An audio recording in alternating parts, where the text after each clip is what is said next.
Brett Martin, CBS in Atlanta, Georgia. Are you up from Atlanta, or were you out in LA, or where? I live in Atlanta. You live in Atlanta? Hot Atlanta. To your right a little bit, please. Yeah, you got it, man. How's this? You're fine where you are. All right, I have a lot of got friends who are speed, y'all. living in Really? Atlanta right now, yeah. Really?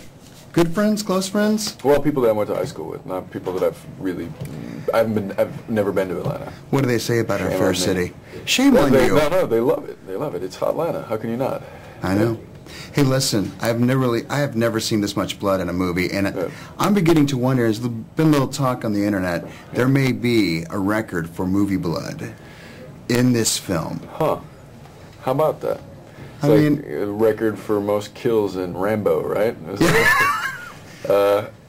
Yeah, no, I don't know about that. I just know that I thought it was a really kind of dark, interesting, and kind of, I think, elevated look at kind of a genre that's been stale for a while, the vampire genre, you know? Yeah, that's when you say, oh, it's another vampire movie. I had friends of mine saying, is this another vampire movie? And I said, well, I don't really know. Yeah. A lot of times I don't like to read ahead too much before I actually jump into the movie. Yeah. But there's nothing cute or debonair or suave about these guys at all, which I think that in our mindset, as any fan of Dracula, they always see them as somebody you'd like to maybe go out and have a drink with. Yeah, sure. And then maybe they'll recite you some poetry, and then they'll suck your blood.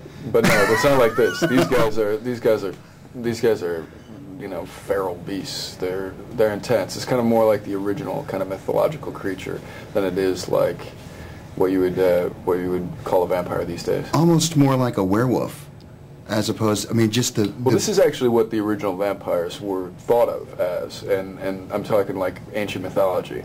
This is like the vampires were these night-stalking creatures that were human-esque, but were just pure evil and had no communication with the average person. Then came the legend of Dracula, and that was a more sophisticated sort of highbrow vampire who had a lot of money. James Bond. Yeah, the James Bond of vampires. But this is kind of more like the original idea of vampires. Do you have you obviously like the genre. Yeah. Do you have a favorite prior to doing this that when you look back and say, well, I grew up kind of fearing or liking this particular kind of Dracula? Who was that person? Well, there were multiple, but I think that I think the original Nosferatu was really creepy. I loved the idea that guy might have been actually a vampire. The idea that I also like Francis Ford Coppola's Bram Stoker's Dracula. I thought that was cool too, and of course Gary Oldman's a fine actor, and he scared the bejesus out of me in that. But it's all about being able to do something new, create something that people haven't seen in a long time or ever, and then do it well.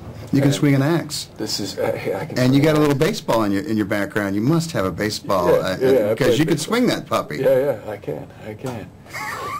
You don't want to mess with me. Nobody messed with me on set when I carried that thing around. You heard it right here. Yeah. Right, man. Thank you very much. Right, Good job. Enjoyed it thoroughly. Really. Good luck to you. See you again. See you.